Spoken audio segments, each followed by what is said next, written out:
હરિઓમ, જય માતાજી। અત્યારે વાગી ગયા છે 8। આપણે આજે વાડીએ જવાનું જ મોડું થઈ ગયું, કારણ કે આપણે દેવાંશભાઈ સવારમાં 6 વાગે આપણી હારું હારું ઉઠી ગયા। આજે એને રજા હતી, પણ રોજ એને એ ટાઈમની આદત થઈ ગઈ 6 વાગે ઉઠવાની। રોજ 6 વાગે ઉઠે ને, એટલે આજે એને એમ થયું 6 વાગે ઉઠી જવાનું, એટલે એની આંખે જ ઉઠી ગયો। એ ઉઠાડવો ન પડે ને, રોજે ઉઠાડીને તો એ રોવે તો નહીં જ, સીધો એકવાર આપણે એમ કહીએ દેવાંશ, એટલે દેવાંશ બેઠો થઈ જાય। અને એના પપ્પાને થોડીક વાર ડેલી અંદર આવે, થોડીક વાર ગાડી ઉપર બેસે, કારણ કે એને થાય છે મોડું અને એ ઊભા છે મારી વાટ જોઈ। એટલે હવે હાથીની કંઈ એટલી બધી ઉતાવળ નથી, એટલે મેં થોડીક વાર ઊભા રહ્યો, એટલે હું હારે જ આવતી રહું। અને ભાઈને પાછો જો ઉઠીને સીધો બેસી ગયો બાથરૂમમાં ટબમાં, એટલે એ માથું ધોઈને નવડાવવાનું હોય, એટલે મારે નવડાવવું પડે, એ બા વાયરે હાલે નહીં। અને અત્યારમાં પાછો કે મારે નાસ્તામાં વઘારેલા ભાત ખાવા છે, એની માટે આપણે બનાવ્યા ભાત। ભાઈ અત્યારમાં નાસ્તો કરે છે વઘારેલા ભાત ને છાશ, અને ચા તો આપણે ક્યારેય પાઈ નથી ને પાવાની નથી, અત્યારમાં જે કે નહીં બનાવી દેવાનું। એટલે આજે વઘારેલા ભાતનું કીધું, એટલે ભાત નકર રોજ શાક રોટલી બનાવી દેવાનું, એના હાટું થોડુંક વહેલી ઉઠી જવાનું, પણ એ ક્યાંય એને બની જવું છે કા દેવાસ।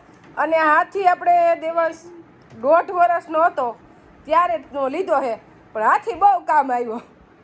હજી તો કેટલો ટાઈમ હાલશે, એને હાથી વગરનું ગમે જ નહીં, હાથી ઉપર જ આખો દિવસ બે કા દેવાસ। જો ગાડી ઉપડી ગઈ આપણી, હાલો જે આપણે આમ તો કોમેન્ટના જવાબ નથી દેતા, એનું કારણ છે કે ખોટા વાદ વિવાદમાં પડવું, એટલે આપણે એમ જવાબ નથી દેતા। બાકી સારી કોમેન્ટ કરે તો સારું, એમાં કંઈ વાંધો નહીં કરાય, પણ હવના વિચાર પ્રમાણે હવ કોમેન્ટ કરતા હોય।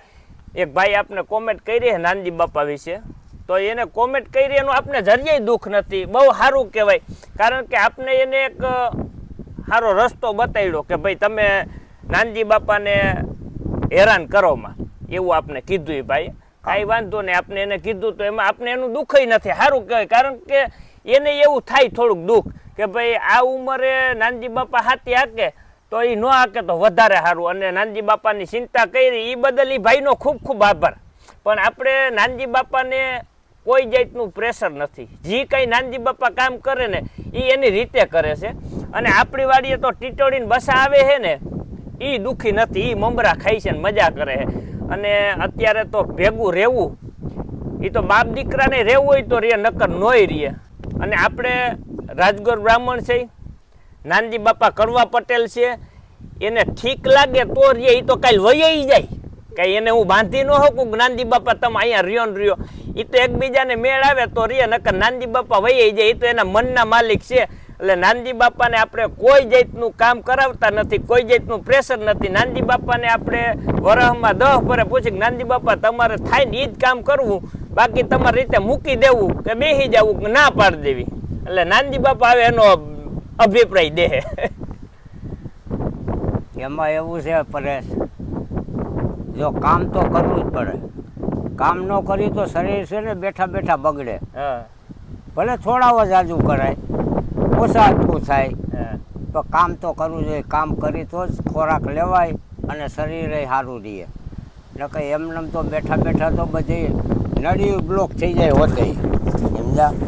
બેઠા બેઠા સારું નહીં, શરીરને હે ને ગમે જ નહીં બેસવાનું, કામ કરેલ શરીર છે, અને કામ કરવું એ જરૂરી છે। થોડું ઘણું જાજુ ન કરાય, થોડું ઘણું કરાય, 2-4 કલાક આખો દીમાં કામ કરાય એટલે ઘણું બધું થઈ જાય, સમજા। કાંઈ પરેશ એમ નથી કહેતો કે નાનજી બાપા તમે કામ કરો ને કરો, મારું મન એમ છે કે કામ કરાય, સમજા। કામ ન કરી તો શરીર થાકી જાય, એટલે નાનજી બાપા એ હાટું કરે કે જો હું મૂકી દઉં ને કે તો અમુકનો થાકી જાય, એના કરતાં થોડું થોડું કે પ્રયત્નશીલ રહું ને તો એ કે અમુકનું સારું રહે, શરીર નૈરું રહે, ઓલું પરબારું કે થાકી જાય, એકદમ હાંધાન પકડાઈ જાય ને કે એવું બધું થાય।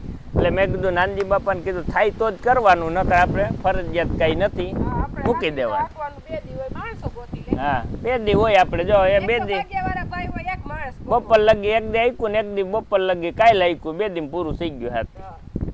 એટલે કામ થાય ત્યાં લગન ગમે એને કરવું જ જોઈએ, કામ કરીને કાંઈ મરી ન જાય। અમુકનું સારું નાનજી બાપા કે ને એમ, નાનજી બાપાને સિટીમાં ન જવું ને એટલે આ કામ કરે। હા એને ફાવે નહીં કે સિટીમાં તો બને આવું, એના ભાઈઓ સિટીમાં રહે છે, અમદાવાદ ને રાજકોટ, નાનજી બાપા ત્યાં જવું, ન્યાય શરીર બગડે બેઠા બેઠા, તો ગામડામાં શરીર કામ ન કરીએ એટલે બગડવાનું જ છે. હા, ખોરાક લેવાય નહીં, નીંદર થાય નહીં. કામ કરી તો કાંઈક ખોરાક લેવાય, નીંદર થાય થોડીક. હા અને બાકી તો જો નાની બાપાને વાડીએ જ બધું દેવાનું છે ને પપ્પા પુગાડી દે શાક ખાંડ દૂધ બીડી બાકસ બીડી જો યાદ કરાવી પેટીમ પડી. ગામમાં જાવું ન પડે હા મગવે ઈ બધું હાજર જો ટીટોડીની અત્યારમાં મમરા જડી ગયા ઈ આવી ગયું ખાવા એ ઘરે આવ્યા ત્યાં તો રવિવારના કાંડ ભાઈના જો આખો કંકુ અને ઈ કંકુ પાછું શેટી માથે ઓસાડમાં ઢોર્યું અને પાછી બાને ખબર નહીં એમ 2 ગ્લાસ ગાડલા ઉપર પાણી નાખ્યું. ઓસાડ ધોતો હતો એને શું હોય કે બાને ખબર ન પડે ને ત્યાં ઓસાડ ધોઈ નાખ્યો એટલે બાને તો કાંઈ ખબર જ નહીં પડે એમ કે મેં કંકુ ઢોર્યું છે એમ. આ સાંડલા કર્યા માતાજીનો ભૂવો થઈ ગયો હોય એવું દેખાય દેવાન જો તો આખો કંકુ બેઠો થા અને પાછા સાંડલા કરવા હાટું જ કાઢ્યું શું એને આજ વળી સવારે મેં ચાંદલો કરી ન ગઈ ને રોજ એને કંકુ ચાંદલો કરી દો. હવે ભાઈ અહીંથી ચાંદલા કર્યા કેવો હોય આવો જોતા ઓસાડને ગાડલું તો હજી ઉપર તપવા નાખીએ એવા 2 ગ્લાસ પાણી કહીએ હુકાય હે તને કહું ત્યારે મને કહેતો હતો કે મારે શેનેથી રમવું એટલે એ રમ્યો છે.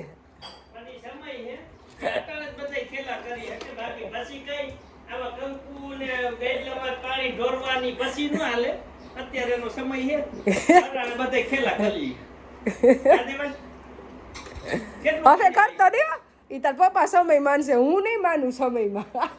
કેટલું પાણી ઢોળ્યું? 2 ગ્લાસ પાણી ગાડલામાં ઢોળ્યું એટલે ખબર ન પડે એટલે ધોતો તો ઓસાડ અહીંયા ગાડલામાં ધોવાય કે બાથરૂમમાં લઈને ધોવાય ઓસાડ? ક્યાં ધોવાય ઓસાડ? બાથરૂમમાં ઓસાડ કાઢીને વહી આવે.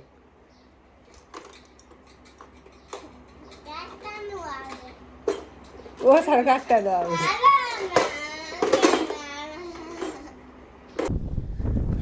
જો આપણે મરચીના રોપમાં ખડ પાછું જમાવટ લઈ ગયું, કાંઈ ઘટે નહીં ને એવું, અને આમ ઉકલે એવું છે, બહુ વાંધો નથી.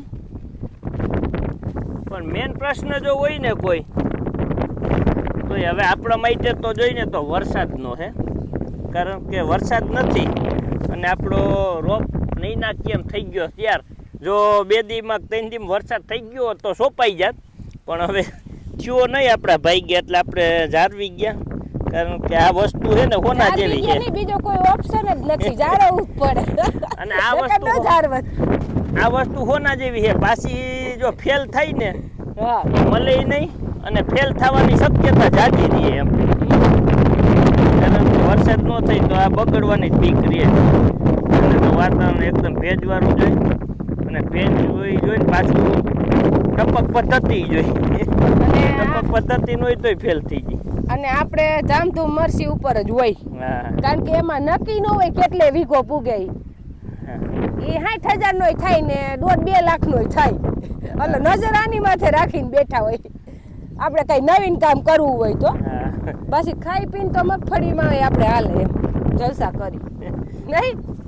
પણ વાડીએ જા બંગલો બનાવવો હોય તો મરસી થાય તો થાય, નકર ઈ કાંઈ ન થાય.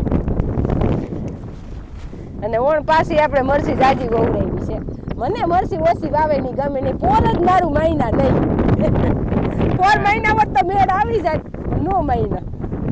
એને આગલા વર્ષે આપણે 20 વીઘાની વવરાવી હતી, તો આ વર્ષે 12 વીઘાની તો કરાવી છે. એટલે આપણે આમાં 1 ક્યારો નીંદવા આવવો પડે. આપણે 1 ક્યારો આપણે ઘરે વાવેલો રોપ ઘરે વાવવાની છે ઈ છે, અને 1 ક્યારો ભાગ્યવાળા નીંદવાનો હોય. આપણે અત્યારે જો મેન પ્રશ્ન હોય ને તો પવનનો છે, કે એટલી પવનની ઝડપ પડી છે ને એની કોઈ વાત નથી થઈ એમ. મારા અંદાજ પ્રમાણે 35-40 ની ઝડપ છે. ઝટકાનો પવન છે, ઘડીક આવે ધીમો થઈને એકદમ આવે ને પવન, કઈ ઘટે નહીં ને એવો છે. એટલે આપણે હજી કાલ રોપ પાયો છે. હા, અને જો અને આજ કાલ બપોર પછી ને આજ આખો દી આમ તો ગણે અત્યારે વાગ્યા 4:30, પણ એક દીમાં તો લંકાવો માંડ્યો, કારણ કે પવન જ એટલો છે. પવન છે ને બધું જમીનને આમ ફૂંકવી નાખે હાવ કોહ વિનાની કરી નાખે કારણ કે પવનની ઝડપ એવી છે ને અને પાછું શું હોય આમાં ભેગી આપણે ઝીણી ઝીણી ધૂળ ઉડીને આવતી હોય કારણ કે આપણે આંખોમાં ટપોરિયા થઈ જાય છે ધૂળ ઉડી ઉડી આખું ખુલતી જ નથી આથી આંકવામાં તો આને છે ને ઝાપટમાં આમ પવન ભેગી ધૂળ આમાં ભટકાતી હોય એટલે આને નડે તો ખરી કારણ કે કોઈ પણ વસ્તુ આવી કુમળો જ કહેવાય ને નાના છોકરા જેવું આપણે ખાલી પાણી નથી સડ્યું ઈ ઉપાધિ છે બાકી આપણે વાવેતરમાં તો આપણે ખાઈતા છીએ હા કારણ કે પાખરવડમાં ને ગઢારીમાં ને આપણે ખેડૂતો આવતા જ હોય ભગા હોય એટલે ઈ લોકોએ વાવી દીધું અત્યારે ફુવારા ફેરવે અને આપણે આરામથી બેઠા છીએ કારણ કે એને વાવ્યામાં તો વરસાદ નથી થયો આમ વાવણી થઈ ગઈ વરસાદ વરહીને બીજા દિવસે આવો પવન નીકળી એટલે ફરજિયાત આવવું જ પડે એટલે એને ફરજિયાત ફુવારા મૂકવા પડે અને આપણે તો મૂકવા હોય તો છે નહીં ને આપણે ફુવારાની જરૂર નથી કારણ કે વરસાદ માથે બે થઈ ગયા વાવ્યામાં એટલે વાંધો નથી એટલે કઈ પ્રશ્ન નથી નકર ઈ લોકો પાસે આમાં મારી ઉપાધિ કરે કે એને વાવી દીધું એને શું થયું છે અમે નિંદર કરીશું અમારે કઈ નથી એટલે એટલો બાઈક સાડી ને થઈ ગયા કે વરસાદ થઈ ગયો થઈ ગયો વાયવા ઉપર નકર આપણે ક્યાંથી ફુવારા મૂકત પાણી જ નથી બધા ભગવાન હે ને સારું જ કરે એટલે આપણે આશા રાખી કે સારો વરસાદ જ થાય એમ કારણ કે કોઈનું કઈ બગડ્યું નથી આપણા ગામમાં તો જેમ વાવેતર થતા ગયા એમ વરસાદ થતો ગયો કોઈને નથી થયું એવું નથી એમ જેણે વાવ્યું એને બધાને વરસાદ અને રોપ દેવાનસિંહ પપ્પા કે આમ આપણે વાઢીને સોંપવો પડશે હવે એવી જ પરિસ્થિતિ હો વાઢીને સોંપવો જોઈએ એમનો માલ છે જ નહીં હવે તો કારણ કે હજી વરસાદ કેદી આવશે કેદી આપણે સોંપી દેતા રોપ થઈ જાય લગભગ અંદર એટલો મોટો થઈ જાય ને ફૂલઈ મંડે ઉખડવું ઘણી વાર આપણે મરચા આવી જાય ને પછી સોંપો છે એવું કઈ નથી રોપને કઈ પ્રશ્ન ન હોય તો સારું થળિયા મજબૂત થઈ જાય મોટો થઈ જાય વાઢી નાખશું નકર આ પવન આવે ને તો નમી જાય નકર તો એમને સોંપી દે તો હાલ અને હવે તો આ રોપ એકદમ આમ થળિયા પાકા થઈ ગયા છે રોપશું ને એટલે સીધો લાગી જ જવાનો એટલે આમ કૂણા હોય ને એ નથી એવું રોપવાનો છે ને ઘણાને રોપાઈ ગઈ છે જેને પાણી થોડુંક હોય ને એને નહીં અમુક ટપકમાં અત્યારે હજી રોપવા માંડે પાણી હોય તો રોપાઈ ગયા આપણે નથી રોપાઈ એમ આપણે નથી રોપાઈ એટલું પાણી નથી આપણે પાણી ઘટે થઈ જાય પણ પછી જો પાછું થોડુંક લંબાઈ ને તો પછી ઘટે અહીંયા લંકાઈ છે આપણે રેડ પાઈ છે તો અહીંયા લંકાઈ તો પછી વાં તો છૂટો થઈ જાય ને અહીં લંકાઈ સાહસ નથી કરવું આમ જવાને પાંદડા કેવા થતા એટલો પવન હે હા ભરી જઈએ આમ ભટકે પાંદડા હુકાવા મને રોપના આ વરસાદ નો આવે તો કઈ નહીં પવન રહી જાય તો બસ પવન ઝાપટી નાખે હવે પવન ની કેટલા દિન ની આગાહી છે 2-3 દિન પછી નહીં રહી ને પછી નથી જો આપણે વાડીએથી આવ્યા ને ત્યાં વાગી ગયા હતા 6:30 પોણા 7 અને આપણું ભાઈનું તો એવું હોય એને હું ખાવું હોય ને નક્કી ન હજી હું બા શાક ની વાતું કરી કે હું શાક બનાવું છે તો એને યાદ આવી ગયા ભજીયા ચટણી ફ્રીજમાં થોડીક પડી હતી દેખી ગયું જો ચટણી નો હોત ને તો કઈ પ્રશ્ન ઉદ્ભવત નહીં એટલે ખાધે તો ભાઈ શોખીન એવા છે પણ એટલું સારું છે ઘરની વસ્તુ બધી માગે છે એટલે આપણે કઈ પછી હવે એને બે ભજીયા બનાવી દેતી હતી તા બાને યાદ આવ્યું કે હાલો ફટાફટ બે હાહુ મળી બધાને બનાવી નાખી એટલે એને તો પાછા કડકડિયા ખાવા હતા એને બીજે નહોતા ખાવા એટલે ભાઈ માટે જો આપણે ડુંગળીના લચ્છા કરી ડુંગળીના કડકડિયા ભજીયા બનાવ્યા આપણે અહીંયા એક ગાણો ઉતરી ગયો છે અને બીજો ગાણો ચડે છે આપણે મૂક્યા છે 2 તેલ ડુંગળીમાં એકદમ આકરું અને કડકડિયા ભજીયા કરવા એટલે ઓલા ભજીયા પાછા ભેગા ભેગા આમાં ન હાલે અને આપણે બનાવી ફટાફટ ચટણી આ બધું જલ્દી પ્લાનિંગ કર્યું ટાઈમ એન પર જમવા જોઈ અને બા બનાવે છે અહીંયા મેથીના મરચાના ભજીયા હાલો ખવડાવ્યું